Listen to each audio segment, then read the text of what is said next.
हो दुस्शीलो दुर्भगो वृद्धो जडो रोग्य धनोपि वा। दुस्शील हो, दुर्भागी हो, रोगी हो, निर्धन हो, पर पति तीव्र न हातव्यो। पतिव्रता को अपने पति का परित्याग नहीं करना चाहिए किसी हालत में। तो तुम तो पतिव्रता हो, कैसे छोड़ के चली आई?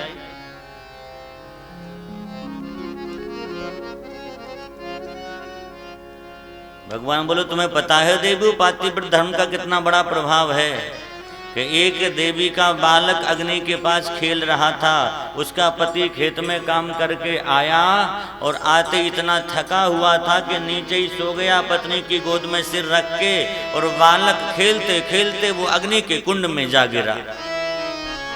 इसने सोचा अगर दौड़ करके जाऊंगी तो पति की निद्रा भंग हो जाएगी, और अगर पति की निद्रा खुल गई तो मेरा पातिव्रत धर्म नष्ट हो जाएगा। कितना सूक्ष्म है पातिव्रत धर्म का पालन करना।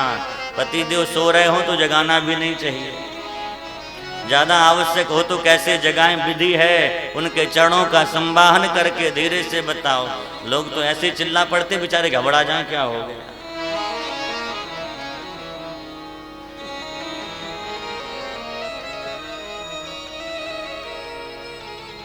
बालक अग्नि में गिर गया, लेकिन इसने कहा नहीं, मैं पति की निद्रा नहीं खोल सकती, उनको सोने दो। जैसी पति की सोताई निद्रा खुली, दौड़ के गई, अग्नि जल रही थी, बालक कुंड में गिर गया था, दौड़ के उठाया। इसके पातिव्रत धर्म के प्रभाव से बालक का एक रोया भी नहीं जला, अग्नि उसके लिए चंदन की तरह शीतल हो गए।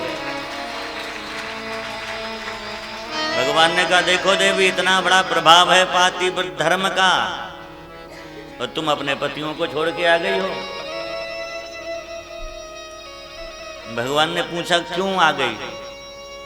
भगवान ने लगभग 8-9 श्लोक पूछे, गोपियों ने 10 श्लोक में उत्तर दिया हम इसलिए आए हैं। ये प्रसंग बड़े सुंदर प्रसंग है। भगवान ने कथा सुनाई तो गोपियों ने भी एक कथा सुनाई है। बोली भगवान ये बताओ, किसी का पति विदेश में नौकरी करने जाए और वो पतिव्रता रोज पति को प्रणाम करती, उसकी आरती उतारती, तो वो क्या करे फिर? भगवान बोले एक काम करो, पति की मूर्ति बनवा के रख लो घर में, वो चला जाए तो मूर्ति को प्रणाम कर ले, मूर्ति की आरती कर लो, उसी की पूजा कर लो। तो गोपी बोली भगवान किसी का पति गया था बाहर नौकरी धंधा करने और बोला 4 महीने बाद आएंगे, और वो पति की एक मूर्ति बना के पूजा कर रही थी। एक दिन गर्मी का समय, जेठ का महीना, और वो महाराज पतिदेव की मूर्ति को भोग लगा रही थी दोपहर के समय कि उन्हें पवा के पाएंगे। इसी बीच में उसका पति आ गया, गर्मी में परेशान, दरवाजे पे खड़ा, कुंडी खटखटाए, अरे दरवाजा खोलो मैं बाहर खड़ा हूँ। गोपी बोली अब बताओ पहले वहां भोग लगा दें कि पहले दरवाजा खोल दो? भगवान बोले इसमें पूछने की क्या आवश्यकता है? अरे जब तक असली पति नहीं आया था तब तक मूर्ति की आरती पूजा भोग लगाना था, जब असली आ गए हैं तो मूर्ति को किनारे कर दो, दरवाजा खोलो, प्रणाम करो, उनको ही भोजन कराओ। इतना सुनते गोपियों ने श्याम सुंदर के चरणों को पकड़ लिया। बोले श्याम सुंदर निर्णय आपने कर दिया। भगवान बोले क्या मतलब? बोले मतलब यही है, जब तक आप नहीं मिले थे तो संसार के पति तो फोटो की तरह, मूर्ति की तरह हैं, हमने इनकी खूब पूजा की है। जब आप मिल गए हैं तो भला इन फोटोओं की, मूर्ति की पूजा हम क्यों करें?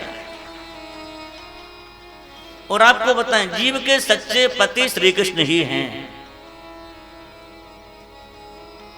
पति किसे कहते हैं? जो पालन करे वो पति है। आजकल अपना तो पेट भर नहीं पाते लोग, सबका क्या भरेंगे?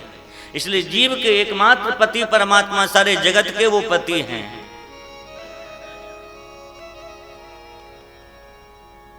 गोपियों ने जब इस प्रकार से उत्तर दिए तो भगवान समझ गए, क्योंकि भगवान तो इनके प्रेम की परीक्षा ले रहे थे। भगवान ने इनके साथ में रास प्रारंभ कर दिया।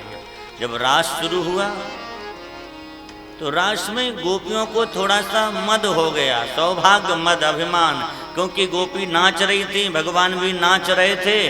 कोई गोपी कहती श्याम सुंदर बहुत गर्मी लग रही, भगवान पीताम्बर को लेके ऐसे ऐसे हवा करने लग जाते। कोई गोपी कहती श्याम सुंदर हमें प्यास लगी, भगवान दौड़े दौड़े जाते, यमुना जी से जल भर के लाते, अपने हाथ से पिला देते।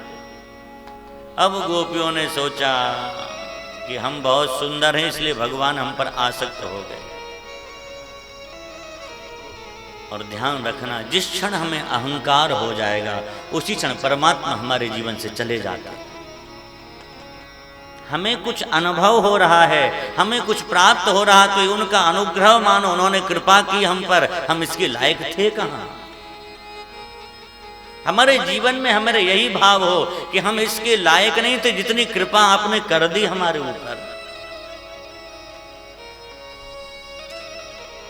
ये अभिमान मत करो, हम इतना पाठ करते, इतना पूजा करते, इसलिए भगवान कृपा कर रहे हैं।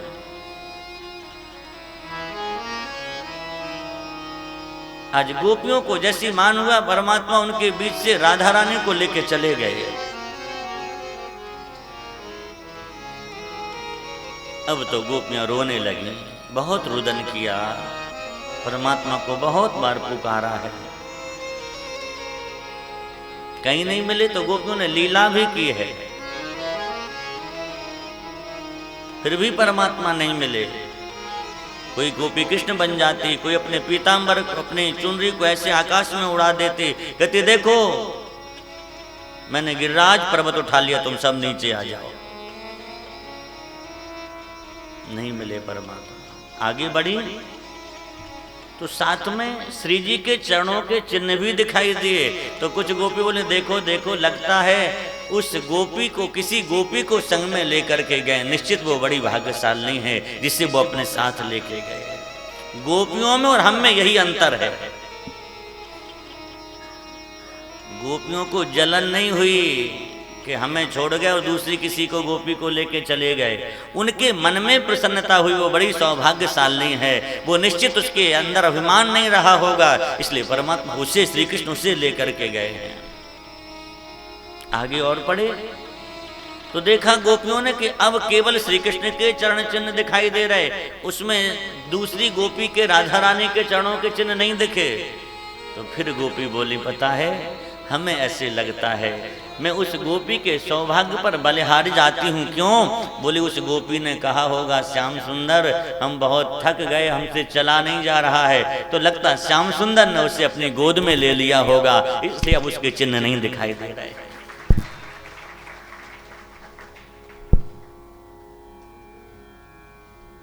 इधर जब गोपियां अधिक व्याकुल हो गईं तो राधा रानी ने एक लीला की। ध्यान रखना, बहुत से लोग कह जाते राधा रानी को भी अभिमान हो गया। अरे राम जी, श्री जी को हमारी कभी अभिमान नहीं हो सकता।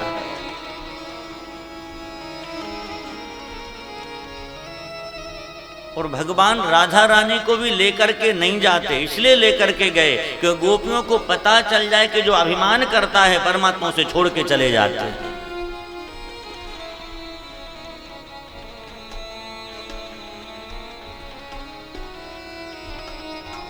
श्री जी ने भी कहा भगवान से हमसे नहीं चला जा रहा, बहुत थक गए। भगवान बोले स्कंधम मारू तामिति, कंधे पर बैठ जाओ। जैसे कंधे पर बैठने को कहा वो बैठना ही चाहती, भगवान वहां से अंतर्धान हो गए। गोपियां रोते रोते पहुंची जहां श्री जी विराजमान हैं। अरे आपको भी छोड़ गए? कहा हाँ, हमें भी अभिमान हो गया था। यही गोपियों को बताने के लिए श्री जी ठाकुर जी से अलग हुई है, नहीं तो वो अलग कहाँ होंगे, वो तो एक प्राण दो दे ही हैं।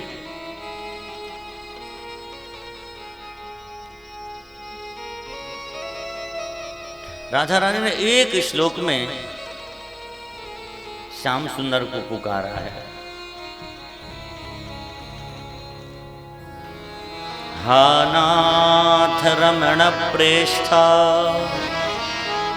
क्वासि क्वासि महाभुज दास्यास्ते कृपणाया में सखे दर्शय सन्निधिम। एक श्लोक में राधा रानी ने पुकारा ही नहीं, मानो एक एक वाक्य बोल करके राधा रानी के एक एक वाक्य में एक एक भगवान प्रकट हो गए। इस श्लोक में 4 नाम लिए हैं, मानो राधा रानी के बोलते वृंदावन के 4 ठाकुर प्रकट हो गए राधा रानी के कहने से। हा नाथ, जैसे नाथ कहा, तो जगन्नाथ भगवान का संकेत किया यहाँ पर। रमण मानी राधा रमण, प्रेष्ठ मानी राधा बल्लभ, और क्वासी क्वासी महाभुज मानी वांके बिहारी। एक एक नाम से एक एक ठाकुर जी प्रकट हो जाते हैं। सब गोपियां रुदन करने लगी, वो कहाँ मिले परमात्मा? बोली गा के देख लिया, पुकारा है उनको खूब, खोज लिया, सबसे पूछ लिया, तुलसी पीपल अश्वत्थ सबसे पूछा, पर किसी ने पता नहीं दिया। अब क्या करें? बोले चलो, जो वस्तु जहाँ खोती कहते वहीं मिलती है। तो पुनः पुलनमागत्या कालिंद्या कृष्ण भावना, समवेता जगुः कृष्णं तदा गमन कांक्षिता। सब कालिंदी के पावन तट पर गए, संवेत होकर के गोपियों ने गाया। क्या गाया? कोई गीत नहीं गाया, कोई भजन नहीं गाया,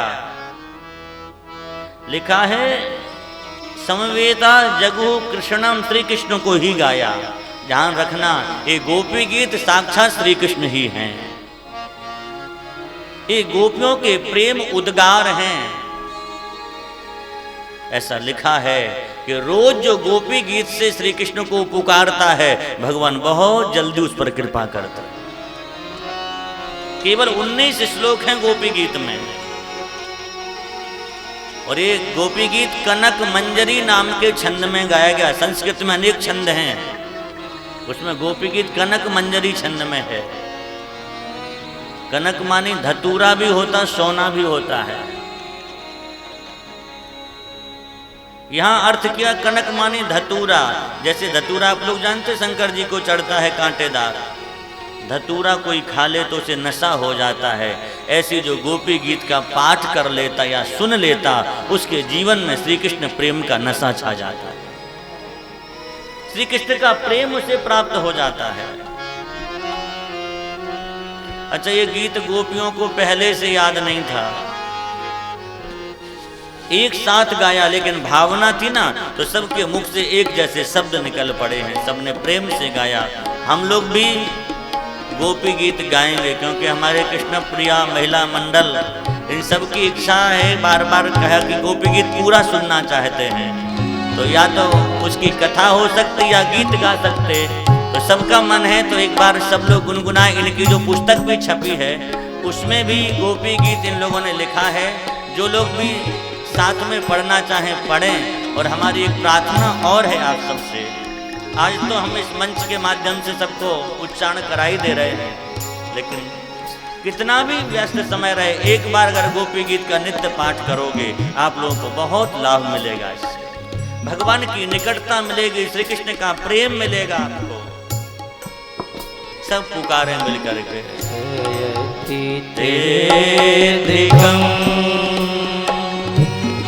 जन्मना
असुर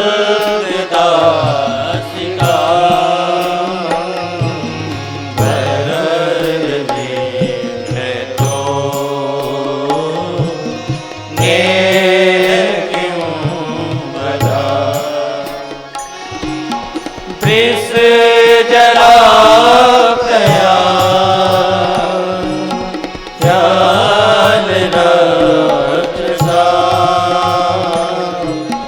बस मारुता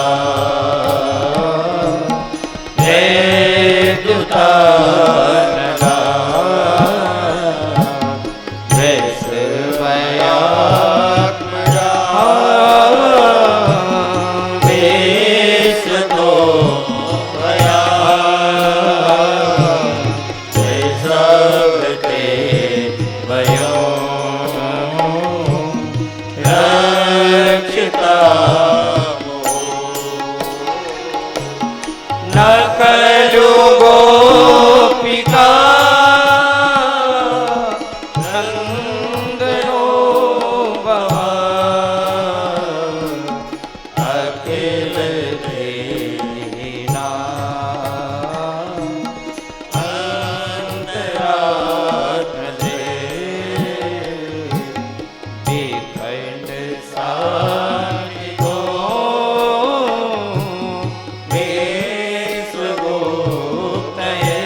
मोहिता